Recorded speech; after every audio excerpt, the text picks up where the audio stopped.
예수께 여쭈어 이르되 주께서 이스라엘 나라를 회복하심이 이때니까 하니 이르시되 때와 시기는 아버지께서 자기의 고난에 두셨으니 너희가 알 바 아니요 오직 성령이 너희에게 임하시면 너희가 권능을 받고 예루살렘과 온 유대와 사마리아와 땅끝까지 이르러 내 증인이 되리라 하시니라. 아멘. 네, 이 그 말씀의 배경은 잘 아시다시피 그 로마의 속국인 상황이죠. 이스라엘 자체가 역사적으로 우리나라랑 좀 비슷한 게 많아요. 괴롭힘을 많이 당했어요. 또 이렇게 민주적 특성상 남에게 침략하는 성향도 아니고 그냥 이게 잘 살다가 맨날 주변 나라들한테 블레셋한테 괴롭힘 당하다가 아수르한테 잡혀갔다가 바벨론 또 포로되고 또 성전 회복하고 좀 괜찮아졌나 싶은데 또 로마에 속국되고 끝없는 어떤 민족의 아픔과 역사가 있는 거죠. 우리나라도 딱 그렇잖아요. 뭐 이렇게 근데 중요한 것은 그러다 보니까 이제 이슈가 있는 거죠. 모든 이스라엘 사람들의 지금 메시아가 오면은 우리의 이 억압과 우리 현실의 이 답답한 것들을 해결해 주신다고 하는데 언제쯤이면 이스라엘 나라가 회복될 것 같습니까? 독립이 되겠습니까? 그때 예수님께서 말씀하시는 것이 때와 시기는 아버지께서 자기의 고난에 드셨으니 너희가 알 바 아니요. 하나님의 분명한 뜻과 계획이 이루어질 거니까 낙심하지 말고 기다려. 그러면서 분명히 할 것을 말씀하시는 거예요. 뭐냐? 오직 성령이 너에게 임하시면 오직 성삼위 하나님의 능력으로 하나님 앞에서 시작하면 하나님의 권능이 임하여 너를 증인되게 하실 거야 라는 약속을 주시는 거예요. 우리나라 이제 일제강점기에 우리나라 초기 기독교를 봐도 그렇더라고요. 그 상황이면 나라를 위해서 기도 안 하겠습니까? 독립을 위해서 기도 안 하겠습니까? 그리고 독립군의 대다수 중요한 지도자들 중에 크리스천들이 많았잖아요, 사실은.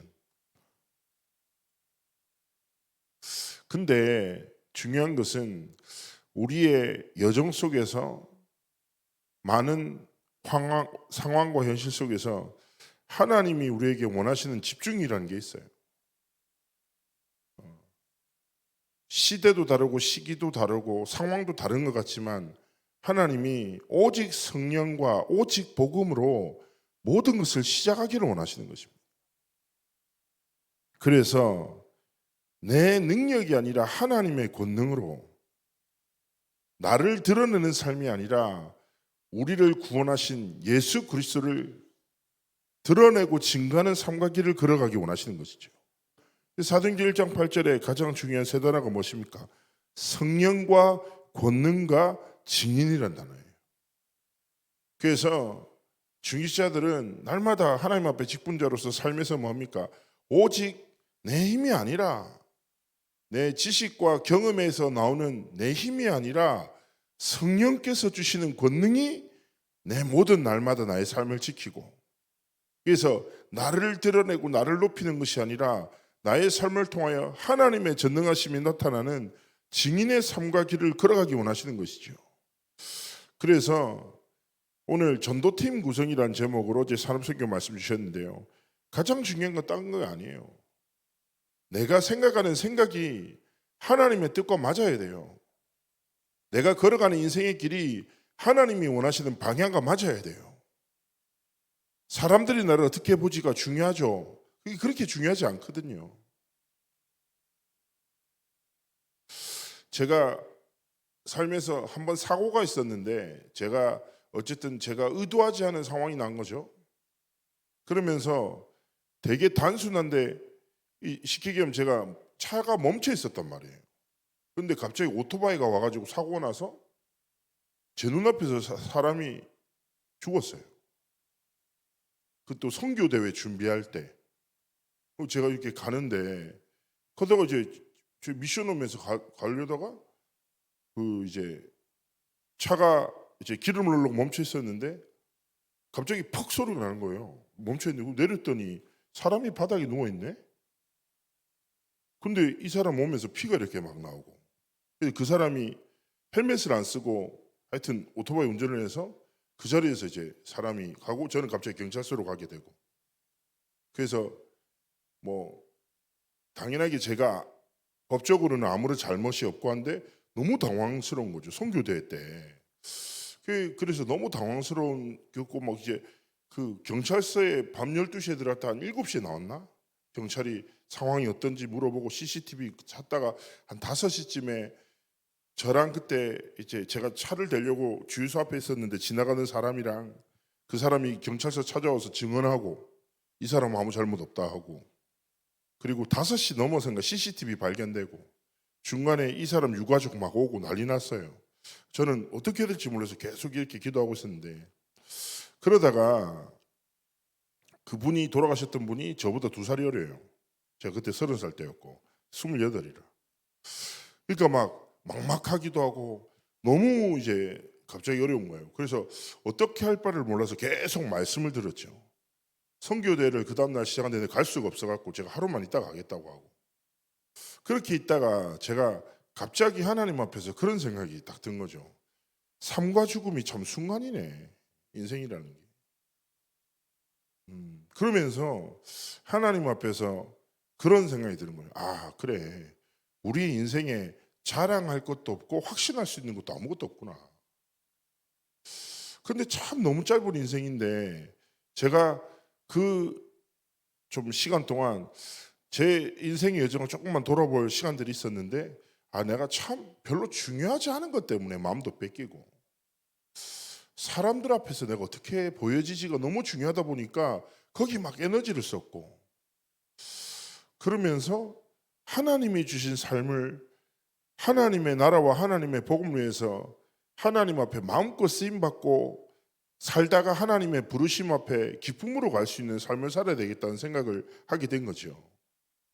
그래서 하나님 앞에서 가치 있는 삶이 뭐지?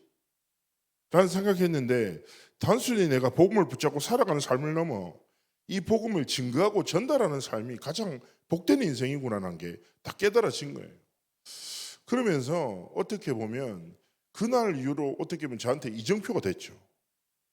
이정표가 된 게 아 그래 하나님이 주신 삶 하나님이 주신 기회 정말 복음을 증언하는 전도자의 삶과 전도자의 길을 걸어가야 되겠구나 생각하고 지금까지 걸어오는데 마찬가지인 것 같아요.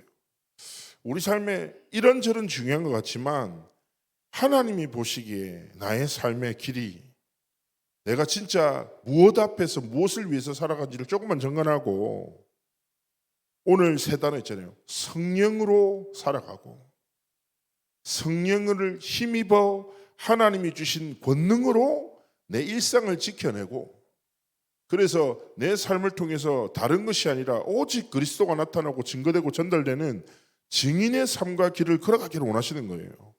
이것 붙잡고 하나님 앞에서 모든 성도가 뭐예요? 5 기초를 향하여 기도하고 도전하는 거예요. 뭐 하십니까?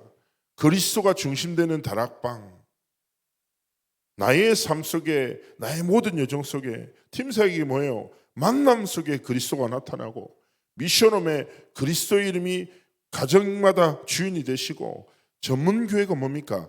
내 업을 통해 예수 그리스도의 복음이 나타나고 지교회가 뭐예요?